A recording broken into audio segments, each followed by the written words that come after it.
Imbozwi did not seem to think that the question required an answer, so Bausi continued. "What was the song that you sang in our ears just now? That if Dogeetah came you would be ready to be shot to death with arrows in the place of these white lords whose lives you swore away, was it not?" Again Imbozwi made no answer, although Babemba called his attention to the king's query with a vigorous kick. Then Bausi shouted, "By your own mouth you are condemned, O liar, and that shall be done to you which you have yourself decreed," adding, almost in the words of Elijah after he had triumphed over the priests of Baal, "Take away these false prophets, let none of them escape. Say you not so, O people?"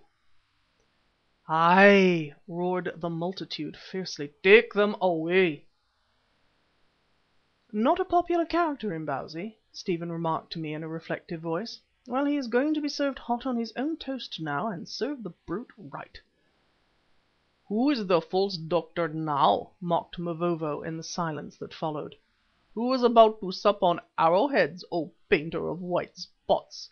And he pointed to the mark that Imbozwi had so gleefully chalked over his heart as a guide to the arrows of the archers. Now seeing that all was lost, the little humpbacked villain with a sudden twist caught me by the legs and began to plead for mercy. So piteously did he plead, that being already softened by the fact of our wonderful escape from those black graves, my heart was melted in me. I turned to ask the king to spare his life, though with little hope that the prayer would be granted, for I saw that Bausi feared and hated the man, and was only too glad of the opportunity to be rid of him. Imbozwi, however, interpreted my movement differently, since among savages the turning of the back always means that a petition is refused. Then, in his rage and despair, the venom of his wicked heart boiled over. He leapt to his feet, and drawing a big carved knife from among his witch doctor's trappings, sprang at me like a wild cat, shouting, "At least you shall come too, white dog."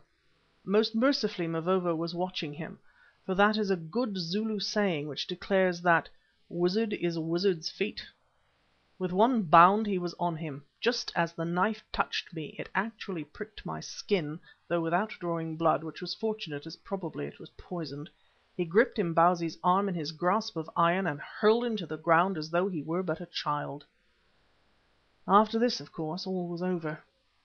"Come away," I said to Stephen and to Brother John. "This is no place for us." So we went, and gained our huts without molestation and indeed quite unobserved, for the attention of everyone in Beza Town was fully occupied elsewhere. From the market-place behind us rose so hideous a clamour that we rushed into my hut and shut the door to escape or lessen the sound. It was dark in the hut, for which I was really thankful, for the darkness seemed to soothe my nerves. Especially was this so when Brother John said, "Friend, Allan Quatermain, and you, young gentleman, whose name I don't know, I will tell you what I think I never mentioned to you before, that in addition to being a doctor, I am a clergyman of the American Episcopalian Church. Well, as a clergyman I will ask your leave to return thanks for your very remarkable deliverance from a cruel death." "By all means," I muttered for both of us, and he did so in a most earnest and beautiful prayer. Brother John may or may not have been a little touched in the head at this time of his life, but he was certainly an able and a good man. Afterwards, as the shrieks and shouting had now died down to a confused murmur of many voices, we went and sat outside under the projecting eaves of the hut, where I introduced Stephen Somers to Brother John. "And now," I said, "in the name of goodness, where do you come from tied up in flowers like a Roman priest at a sacrifice, and riding on a bull like a lady called Europa? And what on earth do you mean by playing us such a scurvy trick down there in Durban, leaving us without a word after you had agreed to guide us to this hellish hole?" Brother John stroked his long beard and looked at me reproachfully. "I guess, Allan," he said in his American fashion, "there is a mistake somewhere. To answer the last part of your question first, I did not leave you without a word.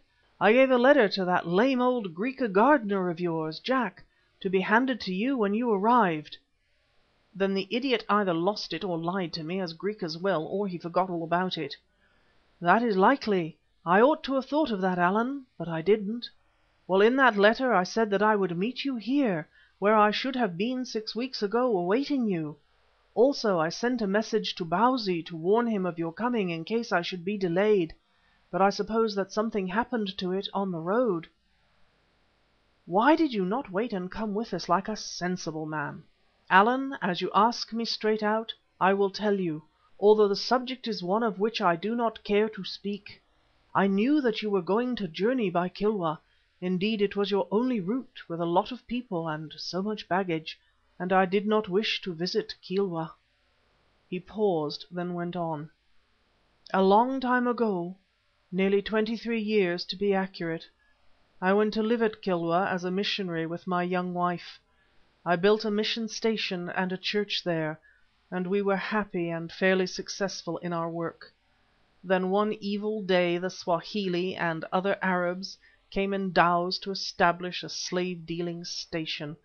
I resisted them, and the end of it was that they attacked us, killed most of my people and enslaved the rest. In that attack I received a cut from a sword on the head. Look, here is the mark of it." And drawing his white hair apart, he showed us a long scar that was plainly visible in the moonlight. "The blow knocked me senseless just about sunset one evening.